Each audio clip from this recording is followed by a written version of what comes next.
Welcome to Sisters in Service podcast. Most of you know me as a strong advocate for women veterans in being recognized not only as veterans, but also as women who are changing the world through our passion of serving, even after service. This podcast is my passion by telling all the stories of military brats, military spouses, active duty, and veterans, not to forget the veteran service organizations that help us along our transition journey. I want to thank you in advance for listening. I hope that you will join me every week. A new podcast and episode comes out every Tuesday, so I hope that you will join and I hope that you enjoy. This podcast is brought to you by Small Space Pilates. Are you ready to get fit and fabulous from the comfort of your own home? Look no further than Small Space Pilates.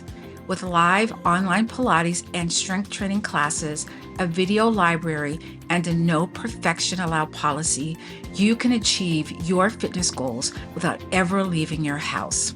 Click on the link for your complimentary week and start your journey to feeling fabulous today. Hi, everyone, and welcome to another episode of Why Not Wellness. I am your host, Kat Corchado. And this month is March. I'm glad to see March. There's going to be more daylight. There's opportunities. You're going to see things blooming and birds singing, and the weather starts to get warmer and more daylight, thank goodness. What I also want to celebrate this month is Women's History Month, because we are freaking fabulous. And I think we need more than a month, but a month's a good start, right? So let's talk a little bit about how Women's History Month started and why it's important. So Women's History Month started as a local celebration in Santa Rosa, California. The Education Task Force of the Sonoma County Commission on the Status of Women planned and executed a Women's History Week celebration in 1978. I know, way back. The organizers selected the week of March 8th to correspond with International Women's Day. The movement spread across the country as other communities initiated their own Women's History Week celebrating the following year. So let me start off by saying that I want to tell you how I got started. Well, what got me thinking about not so much fitness, but just in sports in general. So what I want to do this whole month is celebrate women's history for Sisters in Service, which would be women veterans or women who were in the military.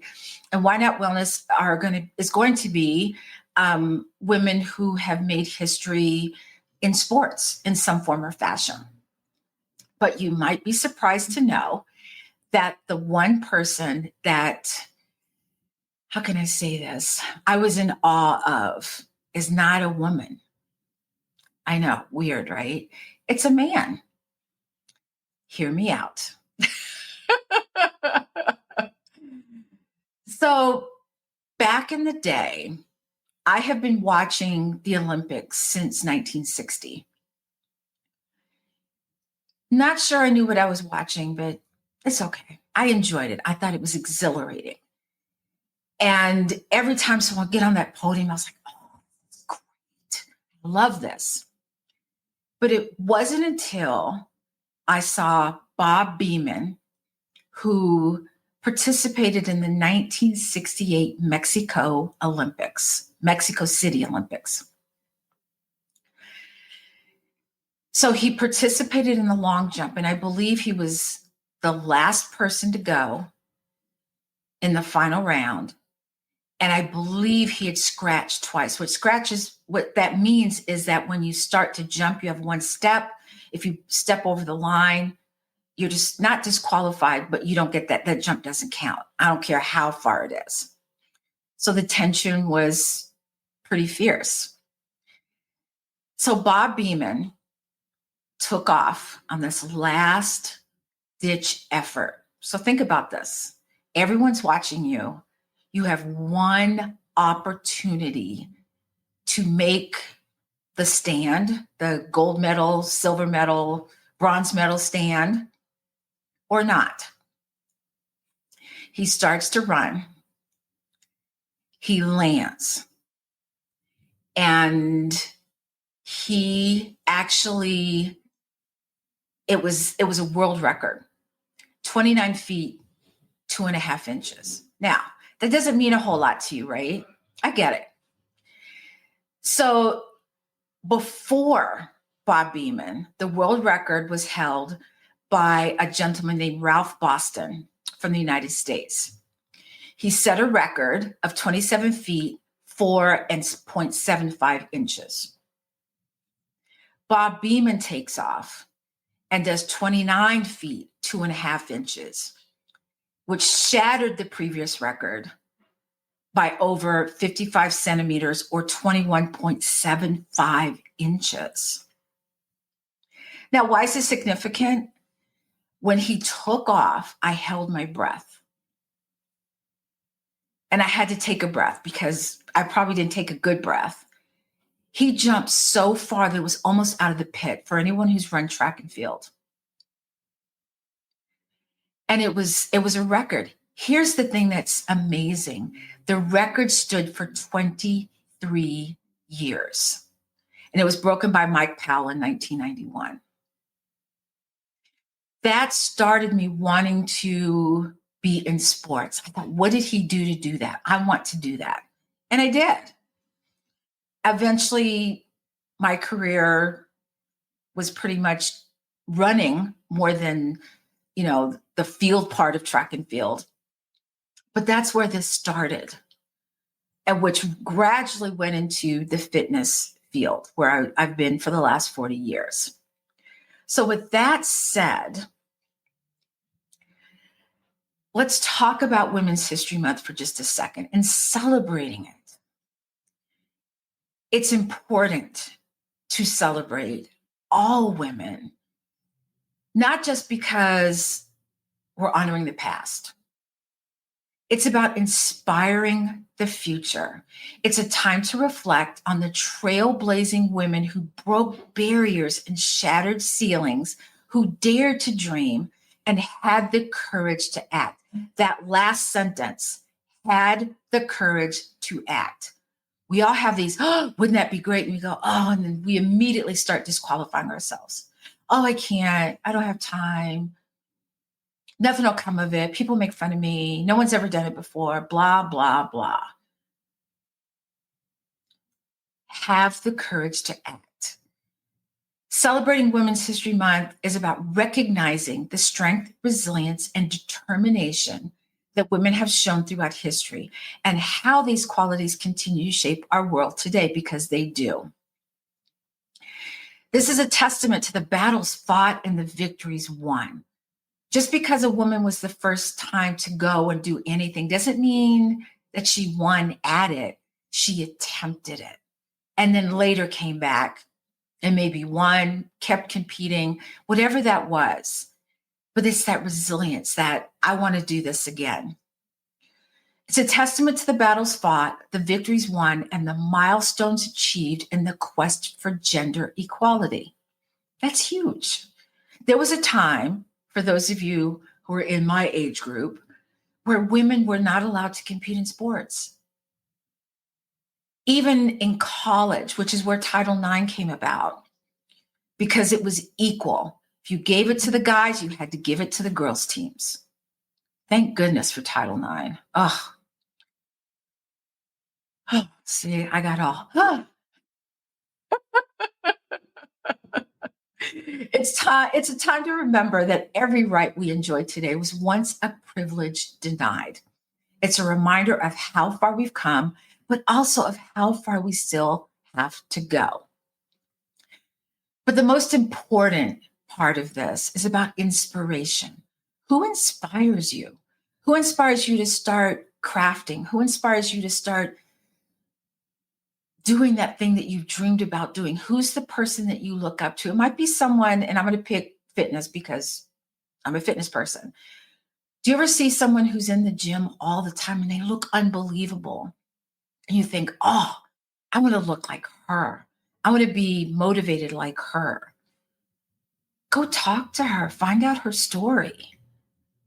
Because believe me, she probably didn't start there. It's the stories. We see the end result. Oh, that person's so good at business. That person's so successful as an entrepreneur. You don't know their story, where they started from, where they are now. How long did it take them? When we say, oh, it's overnight success. Well, if 40 years is overnight success, I guess so.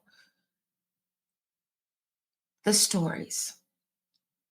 And that's what we're talking about. It's about inspiration, but it's about the stories of women who refused to be defined by their circumstances, who believed in their potential, and who changed the world through their actions. So let's talk about two women in the sports arena who I feel are near and dear to my heart. Number one, Wilma Rudolph.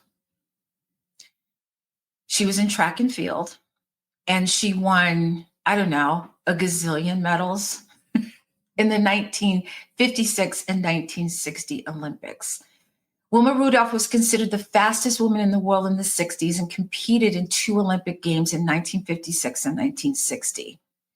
In the 1960 Summer Olympics, she became the first American woman to win 3 gold medals in track and field during a single Olympics game. Think about that for a second. The first time to ever, first American, first woman, 3 medals. She inspired me. I read about her story. The second person who I find inspiring is Simone Biles. Now, what you may not know about me, I am 5'10", and I competed in gymnastics. Yes, I did. I had a gymnastics career, not Simone Biles' gymnastic career. Let's make this clear. But here's the thing. People say, oh, you're too tall. But no one told me that. So I said, okay, let me see. Can I do this? Now, could I do balance beam? Oh, no. Can you imagine 5'10" on the back? No, I did it. I competed a few times when it was necessary. But man, that 4 inches of beam look, it might as well not exist when you're 5'10" looking down at it. But yes, I was a gymnast, and I've been watching Simone Biles for a long time. And by now, everyone knows who Simone Biles is. But Simone Biles is one of the greatest and most decorated gymnasts of all time. She has a combined total of 30 Olympic and World Championship medals. Now let's pull back for a second. We see the end result. Wilma Rudolph, first American woman, 3 medals over 2 Olympic Games. Simone Biles, most decorated gymnast of all time. How do you think they got there? Do you think they had bad days? Sure. Did they have competitions where they were less than what they wanted? Absolutely. But look at the perseverance. Look at what they had to go through to get there. Look at what Simone Biles had to go through when she had what they call I call them the swirlies. She calls it something else. I've been on those uneven bars. And if you don't know where you are in space and you can't find the floor, that is the most dangerous thing ever. I had the utmost respect for Simone Biles when she pulled out of the Olympics and said, I can't do this. But everyone was like, you need to compete. You need to. And she took so much heat. And I applauded her. I still applaud her for what she did.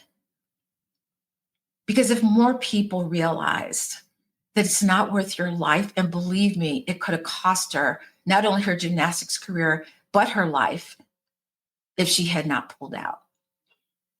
But both of these women had meets where they didn't place. They had meets where they may have been hurt, and couldn't compete, which is the worst thing, by the way.